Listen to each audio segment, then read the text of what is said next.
भूक लागल्यावर जेवणं ही प्रकृती, भूक नसताना जेवणं ही विकृती. पण आपल्याकडे असलेल्या शिदोरीतील काही भाग समोरच्या गरजूला देणं ही आपली संस्कृती. पुण्यश्लोक अहिल्यादेवींनी आयुष्यभर प्रजेचं हित हेच आपलं अंतिम ध्येय मानलं. त्यांच्या विचारांचा वारसा शिखर पहारिया फाउंडेशनने पुढे जपला आहे, असे गौरवोद्गार पुण्यश्लोक अहिल्यादेवी होळकर सोलापूर विद्यापीठाचे सहाय्यक कुलसचिव डॉक्टर शिवाजी शिंदे यांनी काढले. पुण्यश्लोक राजमाता अहिल्यादेवी होळकर यांच्या 301व्या जयंतीनिमित्त शिखर पहारिया फाउंडेशनच्या वतीने विविध समाजोपयोगी उपक्रमांचे आयोजन करण्यात आले आहे.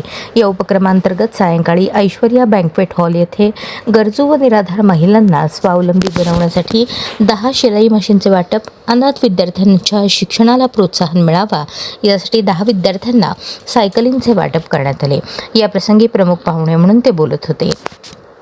यावेळी विचारमंचावर प्रमुख पाहुणे म्हणून उद्योजक विनोद मोटे, श्रमिक पत्रकार संघाचे अध्यक्ष विक्रम खेलबुडे, खजिनदार किरण बनसोडे, फाउंडेशनचे धर्मराज गुंडे, तन्वीर शेख, राज सलगर, कौशल शिंदे, विजयराज दमदाडे आदी मान्यवर उपस्थित होते.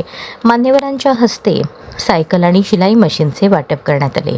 प्रारंभी पुण्यश्लोक अहिल्यादेवी होळकर यांच्या प्रतिमेची पूजा मान्यवरांच्या हस्ते करण्यात आली. यापूर्वीही या फाउंडेशनच्या वतीने मुलांचे पालकत्व स्वीकारणे, अनाथाश्रमांना मदत करणे, जनरेटरची सोय करणे आणि सुमारे 5,000 अन्नधान्य किट्सचे वाटप करणे यांसारख्या अनेक समाजोपयोगी उपक्रम राबवले गेले आहेत.